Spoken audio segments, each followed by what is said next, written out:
केवल 3 महीना बच्चे को रखने के लिए संभालने के लिए ताकत पाई थी मूसा के माँ बाप.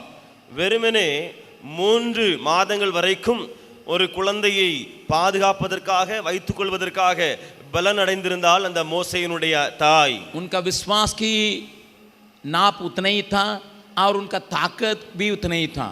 அவளுடைய விசுவாசத்தினுடைய அளவு இவ்வளவுதான் இருந்தது, அந்த விசுவாசத்தினுடைய அவளுடைய பலனும் இவ்வளவுதான் இருந்தது. इससे आगे क्या होगा क्या नहीं होगा करके उनको मालूम नहीं. இதற்கு மேலாக பின்பதாக என்ன நடக்கும் எப்படி இருக்கும் என்று சொல்லி மோசேயின் அம்மாவுக்கு தெரியாமல் இருந்தது. उतने ही विश्वास को उन्होंने अपनाया और उसको कार्य में दिखाया.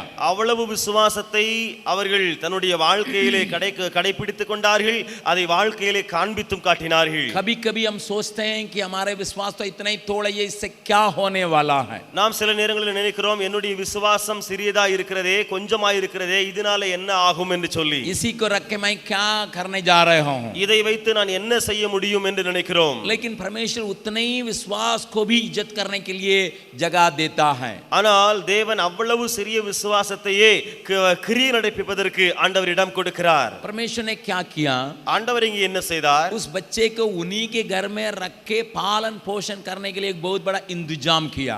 தேவன் அந்த பிள்ளையை அங்கே அவருடைய வீட்டிலேயே வைத்து பாதுகாப்பதற்கு வளர்ப்பதற்கு எல்லா ஏற்பாடுகளையும் செய்திருக்கிறார். मूसा अपने मां के गोद में बढ़ने के लिए उसने एक इंतजाम किया. ஆண்டவர் மோசேயை தன்னுடைய சொந்த அம்மாவினுடைய மடியிலே வளர்வதற்கு ஒரு பெரிய ஏற்பாடு செய்திருக்கிறார். क्योंकि 9 और 10 को पढ़िएगा, ஏனென்றால் 9, 10 வசனங்களை வாசிக்கிற போது और वहां एक बात को पाते हैं. அங்கே நாம் ஒரு காரியத்தை பார்க்கிறோம். पढ़िएगा, வாசியுங்கள்.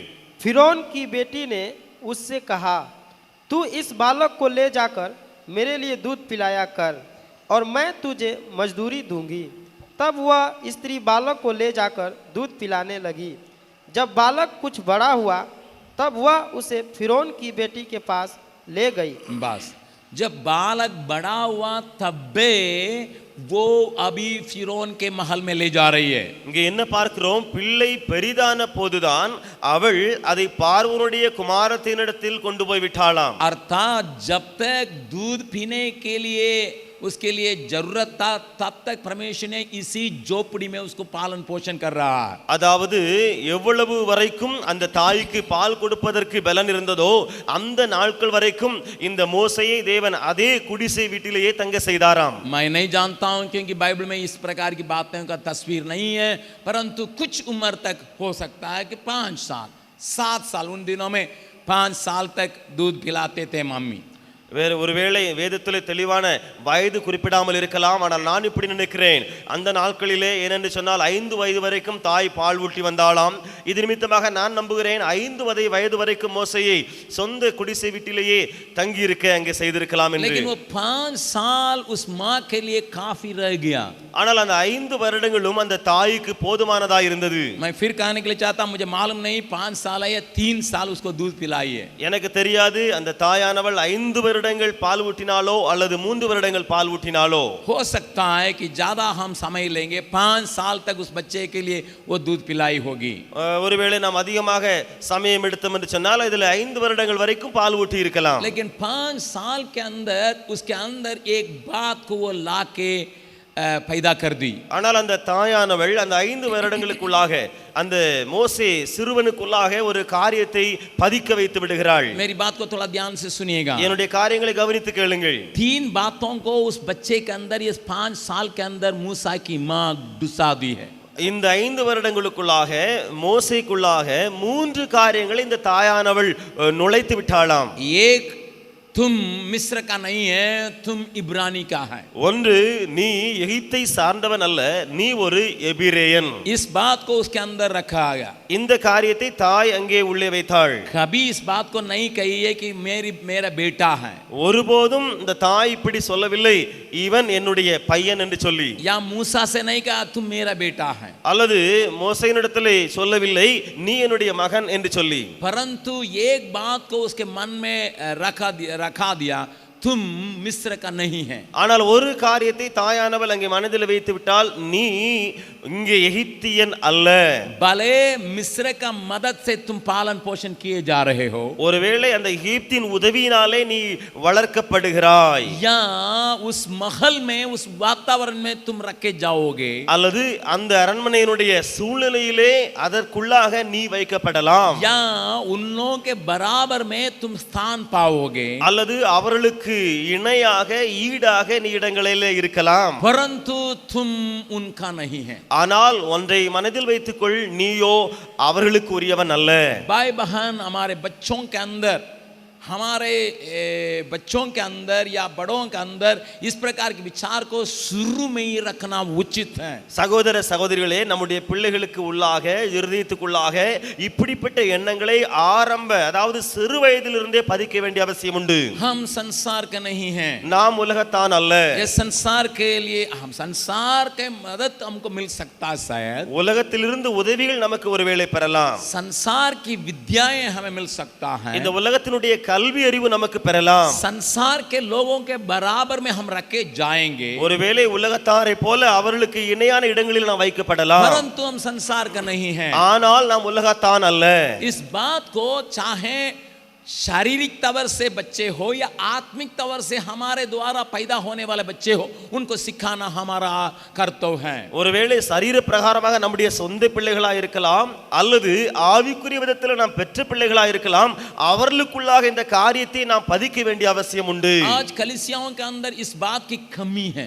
இன்றைக்கு சபைகளுக்குள்ளாக இந்த காரியத்தின் குறையை பார்க்கிறோம். कई कलीसियाओं के अंदर, कई विश्वासियों के अंदर इस प्रकार के ज्ञान शुरू में नहीं दिया जाता है। அநேக சபைகளுக்குள்ளாக, அநேக சபையின் விசுவாசிகளுக்குள்ளாக இப்படிப்பட்ட ஞானம், அறிவு ஆரம்பத்திலேயே நன்றாக ஊற்றப்படுவது கிடையாது. हम कभी-कभी सोचते हैं बहुत छोटे हैं, अभी प्रभु में आए हैं, इनको क्या ये सिखाएंगे। சில நேரங்களில் நாம் யோசிக்கிறோம், இப்பொழுதுதான் இவன் ஆண்டவரை ஏற்றுக்கொண்டிருக்கிறான், இப்பொழுது இவனுக்கு எப்படி நான் கற்றுக் கொடுப்பது என்று சொல்லி. या हमारे हाथ में दिए हुए बच्चों के बारे में सोचें, इतने ही में ये बात को कैसा घुसाएंगे। ஒருவேளை நம்முடைய கரங்களிலே கொடுக்கப்பட்ட பிள்ளைகளை குறித்து நாம் யோசிக்கலாம், சின்னவனாய் சிறியவளாய் இருக்கிறானே, இவனுக்குள்ளாக எப்படி நான் இந்த காரியத்தை சொல்லிக் கொடுப்பது. अपने बच्चों से कहेंगे अब ये नहीं सिखाना है, அல்லது நம்முடைய சொந்த பிள்ளைகளிடத்தில் சொல்லலாம், இப்பொழுதே இந்த காரியத்தை கற்றுக் கொடுக்க வேண்டிய அவசியம் இல்லை. नहीं नहीं नहीं नहीं, 3 बातों को पहले से आप दे सकते हैं। இல்லை, ஒருபோதும் இல்லை. இந்த 3 காரியங்களையும் இப்பொழுது இருந்தே நீங்கள் அந்த பிள்ளைகளுக்குள்ளாக ஊட்டலாம். The biggest challenge before any man is this: bringing him in the right identification. और एक सही व्यक्ति का पहचान, बड़ा पहचान यही होता है कि उनको सही ढंग से पहचान ही उनको देने का एक ज्ञान है. मैं फिर कहने के लिए चाहता हूं, திரும்ப சொல்ல விரும்புகிறேன், जब तक विश्वासियों के अंदर, परमेश्वर के लोगों के अंदर, बच्चों के अंदर मैं कहां का हूं, किस तरफ का हूं, इसको पहचान नहीं आएगा, वो आगे बढ़ के कुछ नहीं कर पाएगा. சிறு பிள்ளைகளுக்குள்ளாக நான் யார், நான் எங்கே உள்ளவன், எங்கே போகிறவன் என்ற அறிவு இல்லாத பட்சத்திலே அவன் எதிர்காலத்திலே சென்று ஒரு காரியத்தையும் சாதிக்க முடியாது. इसलिए आगे चल के जब मूसा बड़ा हुआ था, இது நிமித்தமாக மோசே வளர்ந்து பெரியவனான போது उसको फिरौन की बेटी का बेटा कहने की बातों को तजने में या इनकार करने में उतनी ताकत नहीं लगी. அதாவது பார்வோனுடைய குமாரத்தினுடைய மகன் என்று சொல்வதிலே அவனுக்கு அங்கே பலன் இருந்தது. அவன் வெட்கப்படாமல் சொன்னான். उसको आराम से कह सकता था, क्योंकि बचपन में वो बीज वहां बहुत जबरदस्त जड़ पकड़ा है. அவன் எளிதாக இந்த காரியத்தை சாதாரணமாக சொல்லி வந்தான். ஏனென்றால் சிறு வயதிலேயே இப்படிப்பட்ட வேரானது அவனுக்குள்ளே ஊன்றி இருந்தது. दूसरी बात, இரண்டாவது காரியம் என்ன? गलती को सहना नहीं, தவறுகளை பொறுக்க கூடாது. ये बात माँ बच्चों के अंदर डाल के रखी थी. இந்த காரியத்தை அம்மா பிள்ளைகளுக்குள்ளாக வைத்து வைத்தாள். दूसरा अध्याय में आप 3 घटनाओं को देखते हैं. இரண்டாம் அதிகாரத்துக்குள்ளே நீங்கள் 2 சம்பவங்களை பார்க்க முடியும். एक है, एक मिस्री एक इब्रानी को मार रहा है. ஒன்று ஒரு எகிப்தியன் ஒரு எபிரேயனை அங்கே அடித்து போடுகிறான். अन्याय से मार रहा है. அநியாயத்தினாலே அங்கே அவன் அடிக்கிறான். उसको जबरदस्ती करके सता रहा है. அவனை முழுவதும் கட்டாய காயப்படுத்தி அவனை துன்பப்படுத்துகிறான். मूसा का बर्दाश्त नहीं होता. மோசேக்கு தாங்க முடியவில்லை. फिर दूसरा घटना, இரண்டாவது சம்பவம் என்ன? एक इब्रानी दूसरा इब्रानी को मार रहा है ஒரு எபிரேயன் தன்னுடைய சொந்த சகோதரனாகிய இன்னொரு எபிரேயனை அடிக்கிறான். और तुरंत उसका मन में एक व्याकुल पैदा होता है. உடனடியாக அவனுக்குள்ளாக ஒரு வியாகுலம் பொங்கி வருகிறது. तीसरी बात, மூன்றாவது காரியம், वहां पर जब वो मिस्र को छोड़ के एक परदेसी की नाई भाग रहा है, அங்கே மோசே எகிப்தி தேசத்தை விட்டு பரதேசியை போல ஓடிக்கொண்டிருக்கிற போது मिदान देश में पहुंच गया है. அங்கே மீதியான் தேசத்துக்கு அவன் சென்றடைந்த போது उसके आगे भविष्य अंधकार है. அங்கே மோசேக்கு முன்பதாக எதிர்காலம் இருளாயிருக்கிறது. कहां तक वो भागेगा पता नहीं है. எதுவரைக்கும் அவன் ஓடிக்கொண்டே இருப்பான் அவனுக்கே தெரியாது. उसके हाथ में भोजन के लिए कोई उपाय नहीं है, அவனுடைய கரங்களிலே சாப்பாட்டுக்கு எந்த ஒரு உபாயமும் இல்லை. या कोई और जिंदगी के बारे में कोई उम्मीद नहीं है. அல்லது இன்னொரு வாழ்க்கை எனக்கு கிடைக்கும் என்று சொல்லி ஒரு எண்ணமும் அவன் கொள்ளவில்லை. पानी पीने के लिए कुआं के पास बैठा है. அங்கே தண்ணீர் குடிப்பதற்காக கிணற்று அருகிலே உட்கார்ந்திருக்கிறார். वहां अनजाने लोग चले आते हैं அங்கே மோசே அறியாத அந்நியர்கள் வருகிறார்கள். और सिपरा और उसके बेड़ों को, उसके साथियों को कभी देखा भी नहीं. அங்கே சிப்பரால் இருக்கிறாளே அவள் அங்கே ஆடு மாடுகளை அங்கே அவனை ஒருபோதும் கண்டதே கிடையாது. और इन बातों के बीच में जब वे लोग वहां पर थे तो उनको वो मदद कर रहा है, இந்த காரியங்களினாலே அவர்கள் அங்கே இருந்தார்கள். அவர்களுக்கு இவன் உதவி செய்கிறான். क्योंकि वहां भी चरवाहे लोग इन लड़कियों को तंग कर रहे हैं. ஏனென்றால் அங்கேயும் மேய்ப்பர்கள் இப்படிப்பட்ட பெண் பிள்ளைகளை அவர்கள் கஷ்டப்படுத்துகிறார்கள். तीनों जगह को थोड़ा देखिएगा. மூன்று இடங்களையும் கொஞ்சம் பாருங்கள். एक है अपने लोगों को पड़ोसी मार रहा है. ஒன்று தன்னுடைய சொந்த ஜனங்களை அங்கே பக்கத்தில் உள்ளவன் அந்நியன் வந்து அடிக்கிறான். उससे बर्दाश्त नहीं होता है. அவனுக்கு தாங்க முடியவில்லை. दूसरा अपने लोगों के बीच में लड़ाई हो रहा है. இரண்டாவது தன்னுடைய ஜனங்களுக்கு மத்தியிலேயே ரெண்டு பேர் அடித்துக் கொள்கிறார்கள். उससे बर्दाश्त नहीं होता है. அந்த காரியத்தையும் மோசே தாங்க முடியவில்லை. तीसरा घटना, बिल्कुल दोनों अन्य हैं, दोनों पराये हैं, उनके बीच में लड़ाई हो रहा है. மூன்றாவது காரியம், ரெண்டு குழுவினரும் வேறு வேறு இடத்தை சார்ந்தவர்கள் அந்நியர்கள், அந்த ஜனங்களுக்கு மத்தியிலே சண்டை இருக்கிறது. वहां भी बर्दाश्त नहीं होता है. அங்கேயும் மோசேக்கு தாங்க முடியவில்லை. इसका मतलब वहां अब स्वार्थी के साथ मूसा नहीं है. அதாவது அந்த இடங்களிலே தன்னலத்தோடு கூட மோசே காணப்படவில்லை. एक बात का अन्याय को वो बर्दाश्त नहीं कर सकता. ஒன்று காரியம் தெளிவு, அங்கே என்ன அநியாயத்தை அவன் தாங்க முடியாதவனாய் இருக்கிறான். लेकिन मैं आपको बतलाने के लिए चाहता हूं, ஆனால் உங்களுக்கு சொல்ல விரும்புகிறேன், 5 साल की उम्र से 40 बरस का उम्र तक वो उस वातावरण में था कि जो भी आवाज उठाएगा उसको मारो. 5 வயதிலிருந்து 40 வயது வரைக்கும் அவன் இப்படிப்பட்ட ஒரு சூழ்நிலையில் இருந்தான். என்ன நடந்தாலும் எப்படி இருந்தாலும் அவனை அடி என்று சொல்லி எண்ணத்தோடு अपने अधिकार को इस्तेमाल करके औरों को सताओ. தன்னுடைய அதிகாரத்தை பயன்படுத்தி மற்றவர்களை துன்பப்படுத்து. उसको किस प्रकार का विद्या दी गई है? அவனுக்கு எப்படிப்பட்ட கல்வி ஊட்டப்பட்டது? तुम मिस्री हो, நீ ஒரு எகிப்தியன், आओ तुम राज्य करने के लिए पैदा किए हुए गए நீ हो. ராஜா குடும்பத்திலே ராஜ்யம் பண்ணுவதற்காக பிறந்திருக்கிறாய். इसलिए तुम्हारे सामने जो भी है, जो तुम्हारे हाथ में जो भी है, उनको जितना मार के काम कर ले सकते लो. இது நிமித்தமாக உனக்கு முன்பதாக எத்தனை பேர் இருக்கிறார்களோ, உன்னுடைய கையில் எத்தனை பேர் இருக்காங்களோ அவரிடத்துல எதையும் செய்து நீ வேலையை வாங்கு. यही उसकी शिक्षा है. இதுதான் மோசேக்கு ஊட்டப்பட்ட கல்வி. लेकिन माँ ने 5 साल के अंदर जो बीज डाली है, वो इस 35 साल की बात शिक्षा को खत्म करने का ताकत नहीं रखा है. ஆனால் 5 வயது வரைக்கும் தாயானவள் கல்வி ஊட்டினாலே, நன்ற காரியங்களை கற்றுக் கொடுத்தாலே, அந்த காரியங்கள் எல்லாம் இந்த 35 வருடங்கள் வரைக்கும் ஒரு தாக்கத்தையும் மோசேயுடைய வாழ்க்கையில் நடத்தவில்லை.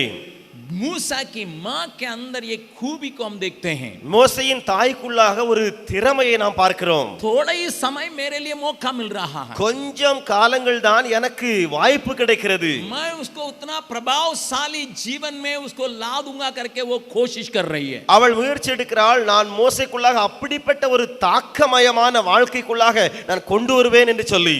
बातों को देखने से मुझे ताज्जुब लगता है. காரியங்களை பார்க்கும் பொழுது எனக்கு ஆச்சரியமாக இருக்கிறது. The 5 years training made him to overcome 35 years learning.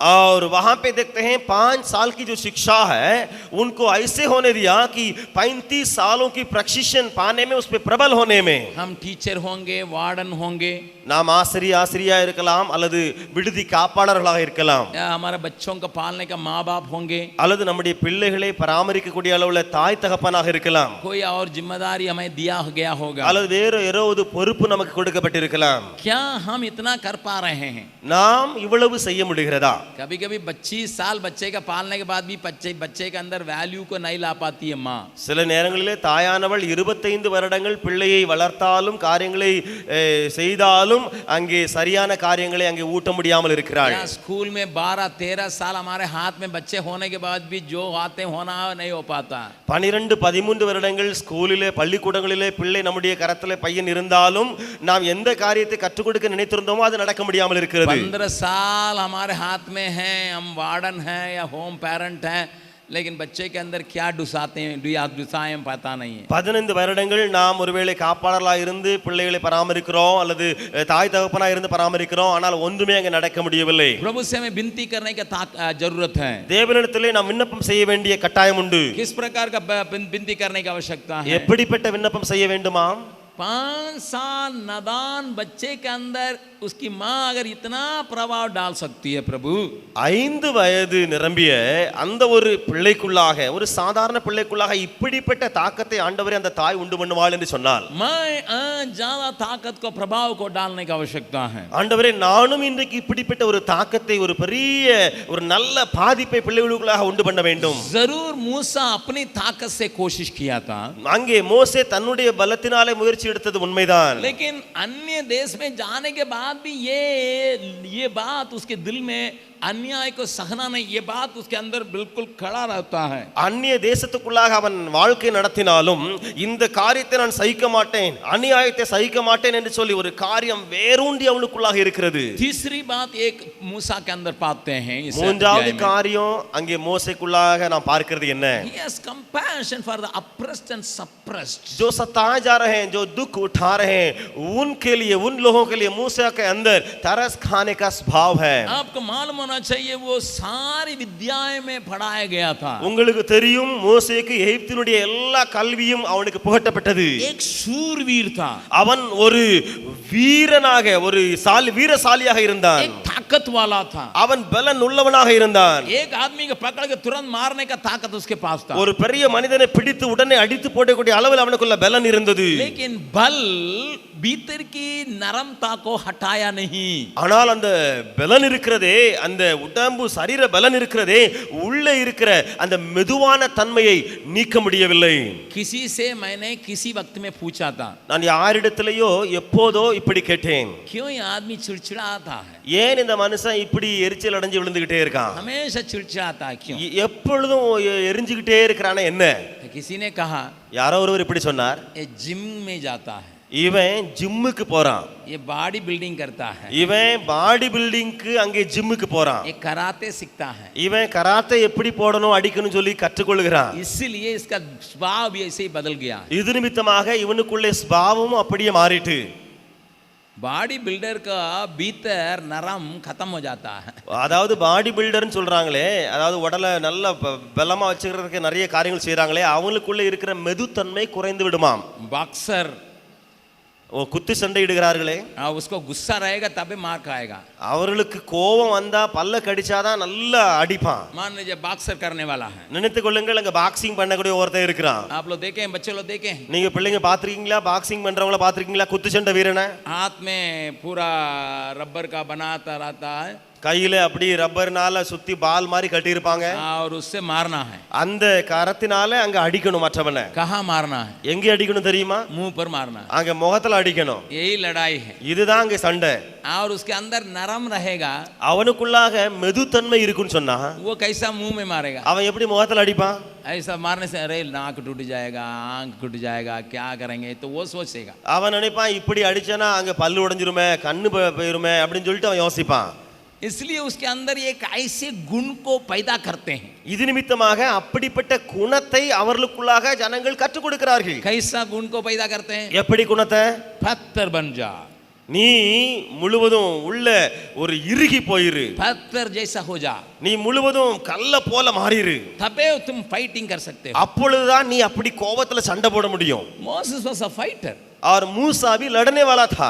वो भी एकदम ताकत वाला. அவனுக்குள்ளாகவும் சரீர பலம் நன்றாய் இருந்தது. But the compassion for the oppressed and depressed was planted by that mother.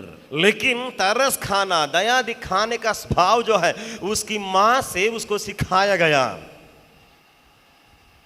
इस बात को भी वो 5 साल के अंदर दूध पिलाते पिलाते उसके अंदर डुसा दी है. இந்த அம்மா இருக்கிறாளே, தாய் இருக்கிறாளே, பாலை ஊட்டி ஊட்டி 5 வருடங்களுக்குள்ளாக இந்த ஸ்பாவத்தையும் கற்றுக் கொடுத்து விட்டாள். मेरी बात को थोड़ा ध्यान से सुनिएगा. என்னுடைய காரியங்களை கவனித்து கேளுங்கள். मेरा कहने का तात्पर्य यही है. என்னுடைய சொல்லுவதனுடைய முக்கிய அர்த்தம் என்ன தெரியுமா? मेरे हाथ में थोड़ा दिन के लिए किसी को परमेश्वर देता होगा. என்னுடைய கரங்களிலே சில நாட்களுக்கு ஆண்டவர் எதையோ யாரையோ கொடுத்திருக்கலாம். थोड़ा समय के लिए कोई मौका दिया जाता होगा. கொஞ்ச நாட்களுக்கு எனக்கு வாய்ப்பு கிடைத்திருக்கலாம். थोड़े साल के लिए मेरे हाथ में कोई काम दिया गया होगा. சில வருடங்களுக்கு என்னுடைய கரங்களே ஏதோ ஒரு வேலை கொடுத்திருக்கலாம். लेकिन मुझे कोशिश करना चाहिए वो एक बहुत परमानेंट रिजल्ट को किसी के जीवन में लाने के लिए मैं उसके इस्तेमाल करने की आवश्यकता है. ஆனால் நான் முயற்சி எடுக்க வேண்டும். அந்த கொஞ்ச காலங்கள் ஒரு நல்ல தாக்கத்தை, ஒரு நிரந்தரமான ஒரு பதிலை அந்த கரங்களுக்குள்ளாக பிள்ளைகளுக்குள்ளாக ஊற்ற வேண்டும் என்று சொல்லி ஒரு எண்ணம் வேண்டும். मूसा की मां के लिए मैं परमेश्वर को धन्यवाद देता हूं. மோசேயினுடைய தாய்க்காக ஆண்டவருக்கு நன்றி சொல்லுகிறேன். कैसा ये हुआ? இது எப்படி ஆயிற்று? कैसा हुआ? இது எப்படி ஆயிற்று? किससे हुआ? யாரினாலே ஆயிற்று? थोड़ा सा देखेंगे. கொஞ்சம் பாருங்க. मैं फिर कहने के लिए चाहता நான் हूं. திரும்ப சொல்ல விரும்புகிறேன். उसकी शुरू का विश्वास कितना ही था? அந்த தாய்க்குள்ளே ஆரம்ப விசுவாசம் எப்படி இருந்துச்சு? 3 महीना उसको छिपाने का ताकत, बस इतना, इसके अलावा विश्वास नहीं. தன் பிள்ளையை வெறுமனே 3 மாதம் வரைக்கும் தான் நான் பாதுகாக்க முடியும் என்ற ஒரு சிறிய விசுவாசம். 3 महीना तक इस बच्चे का कैसा भी होम छिपा कर रख सकेंगे. 3 மாதம் வரைக்கும் என்ன நடந்தாலும் நான் பாதுகாக்க முடியும். इतने ही विश्वास, इतनी ही ताकत. இவ்வளவு நாள் தான் ஒழிக்க முடியும், இவ்வளவுதான் விசுவாசம். उस विश्वास को देख के परमेश्वर ने 5 साल का मौका दिया. அந்த சிறு விசுவாசத்தை பார்த்து ஆண்டவர் 5 வருடங்கள் கூட்டி கொடுத்தார். 5 साल के रखने के लिए ताकत दिया. 5 வருடங்கள் பிள்ளை வளர்ப்பதற்கு பலன் கொடுத்தார். 5 साल उसको पालन पोषण करने के लिए ताकत दिया. 5 வருடங்கள் மோசே வளர்ப்பதற்கு ஆண்டவர் பலன் கொடுத்தார். अभी इसको भी इस्तेमाल करती है. இப்பொழுது ஆண்டவர் எதையும் பயன்படுத்த ஆரம்பிக்கிறாள். அங்கே इसको அவள் भी इस्तेमाल करती है वो. அவள் அங்கே இதையும் பயன்படுத்த ஆரம்பிக்கிறாள். आज आपके पास थोड़ा सा विश्वास होगा. இன்றைக்கு உங்களுக்கு சிறிய விசுவாசம் இருக்கலாம். उसको इस्तेमाल करके थोड़ा बड़ा काम कीजिए. அந்த சிறு விசுவாசத்தை பயன்படுத்தி கொஞ்சம் வேலை செய்யுங்க. और जब उस काम को आप पूरा करेंगे, அந்த வேலையை நிறைவேற்றுகிற போது परमेश्वर और आपको और जिम्मेदारी देगा. ஆண்டவர் இன்னும் பொறுப்புகளை உங்களுக்கு தருவார். उसको भी इस्तेमाल कीजिए. அதையும் நீங்கள் பயன்படுத்துங்கள். आज मूसा के बारे में दुनिया जानती है. இன்றைக்கு மோசேயை உலகம் அறிகிறது. दुनिया में मूसा की मां को याद नहीं करते होंगे. ஒருவேளை உலகத்திலே மோசேயின் தாயை நினைக்காமல் இருக்கலாம். लेकिन उसके पर्दा के पीछे, ஆனால் அந்த அவனுடைய திரைக்கு பின்னாலே, उस पर्दा के पीछे அந்த திரைக்கு பின்னாலே एक जबरदस्त व्यक्ति को मैं देख रहा हूं. ஒரு பெரிய ஒரு வலுவான முக்கிய ஆளை நான் பார்க்கிறேன். I praise God for such a mother. मैं इस प्रकार के माँ के लिए प्रभु की तारीफ करता हूँ, स्तुति करता हूँ. Even though he made mistakes, और जो वो गलती तो किया थी तो पर भी, गलती किया था मूसा गलती किया था तो पर भी, किसी को मार डाला अपने ताकत से, தன்னுடைய பலத்தினாலே யாரையோ கொன்று போட்டான். डर के मारे भाग गया. பயந்து அவன் ஓடினான். फिर परमेश्वर बुलाने से मैं इनकार करते रहा. திரும்ப தேவன் அழைக்கும் பொழுது அவன் மறுத்து கொண்டே இருந்தான். लेकिन परमेश्वर ने इस माँ की योग्यदान को कभी खाली व्यर्थ नहीं जाने दिया. ஆனால் தேவனோ இந்த அம்மா ஊட்டின காரியங்கள் இருக்கிறதே, அம்மா கொடுத்த திறமைகள் இருக்கிறதே, அதை ஒருபோதும் வெறுமையடை செய்யவில்லை. அதை அப்படியே ஒன்றும் நடக்காமல் செய்யவில்லை. 32 लाख लोगों को एकदम अपने बाप जैसे अपने बच्चे को कंधे में ले आता वैसे ही में ले आया करके आगे चल के मूसा कहता है. அங்கே மோசே திரும்பதாக சென்று என்ன சொல்லுகிறான் பாருங்கள். 32 லட்சம் பேர்களை எப்படி ஒரு தகப்பன் தன்னுடைய பிள்ளையை தோளில் சுமந்து செல்கிறானோ அப்படி நான் அழைத்து சென்றேன் என்று சொல்லுகிறான். आगे चल के कहता मैं इन बच्चों को अपने कंधे पर लेके आया था. அவன் சொல்லுகிறான் பின்பதாக சென்று இந்த பிள்ளைகளை எல்லாம் என்னுடைய தோளிலே சுமந்து வந்தேன் என்று சொல்லி. पढ़िएगा गिनती की किताब வாசியுங்கள் என்னாகமத்தின் புஸ்தகம் और 11वां अध्याय 11ஆம் அதிகாரம் 12वां पद 12ஆம் வசனம். क्या ये सब लोग मेरे ही कोख में पड़े थे? क्या मैं ही ने उनको उत्पन्न किया? जो तू मुझसे कहता है कि जैसे पिता दूध पीते बालक को अपनी गोद में उठाए उठाए फिरता है, वैसे ही मैं इन लोगों को अपनी गोद में उठाकर उस देश में ले जाऊं जिसके देने की शपथ तूने उनके पूर्वजों से खाई है। जहाँ यहाँ परेशानी के चलते मूसा इस प्रकार चिल्ला रहा है। இங்கே மோசே துன்பத்தினாலே தொந்தரவுனாலே இந்த வசனத்தை சொல்றான். सारे लोग उससे मीट मांग रहे हैं, वो परेशान हो रहा है जंगल में। அங்கே எல்லோரும் மோசேயினிடத்துல மாமிசம் தாரும் என்று சொல்லி கேட்கிறாங்க.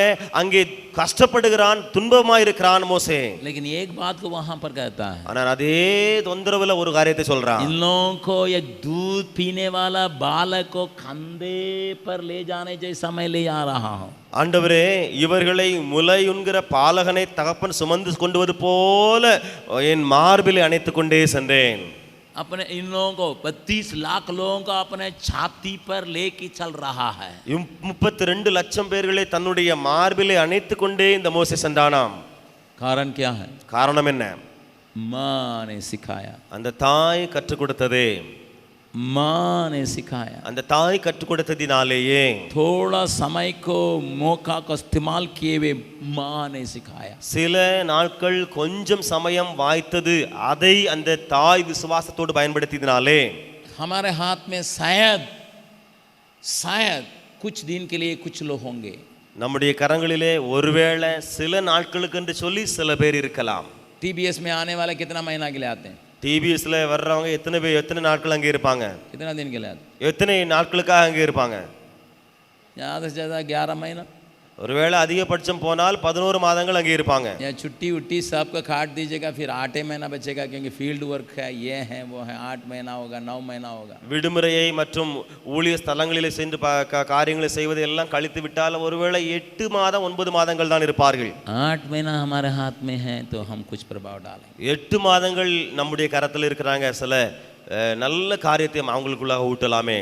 कभी कभी कुछ दिन के लिए किसी का परमेश्वर आपके हाथ में सौंपता होगा। ஒருவேளை சில நாட்களுக்கு என்று சொல்லி சில காரியங்களை ஆண்டவர் சில காரியங்களை உங்க மத்தியில கொடுத்திருக்கலாம். हो सकता है 1 साल, ஒருவேளை 1 வருடம் மாத்திரம், हो सकता है 5 साल, அல்லது 5 வருடங்களுக்காக, कुछ भी हो।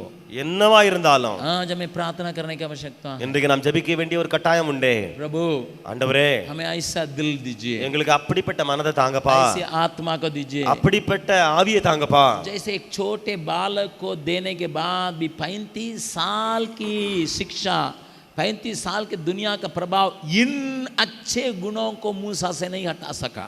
ஆண்டவரே, அந்த 35 வருட அந்த எகிப்தின் காரியங்கள் இந்த 5 வருடங்களாக கற்ற அந்த காரியங்களிலிருந்து அவனை பிரிக்க முடியவில்லையே. उस प्रकार का प्रभाव के जीवन हमें दीजिए, அப்படிப்பட்ட நல்ல தாக்கத் மடைந்த வாழ்க்கை எங்களுக்கு தாங்க, ताकि हम दूसरों के ऊपर एक इम्पैक्ट को, प्रभाव को, इन्फ्लुएंस को डाल सकें। இது நிமித்தமாக மற்றவர்களுக்குள்ளாக ஒரு நல்ல பாதிப்பை நல்ல தாக்கத்தை நாங்கள் உண்டு பண்ணலாமே. डेविड ब्रेनार्ड करके एक मिशनरी के बारे में जब कभी मैं पढ़ता हूँ मैं रोता हूँ। டேவிட் பிரைனார்ட் करके என்று சொல்லி ஒரு மிஷனரி வாழ்க்கையை நான் வாசிக்கும் பொழுதெல்லாம் அழுகிறேன். 26 साल में वो रेड इंडियंस के बीच में काम करने के लिए गया।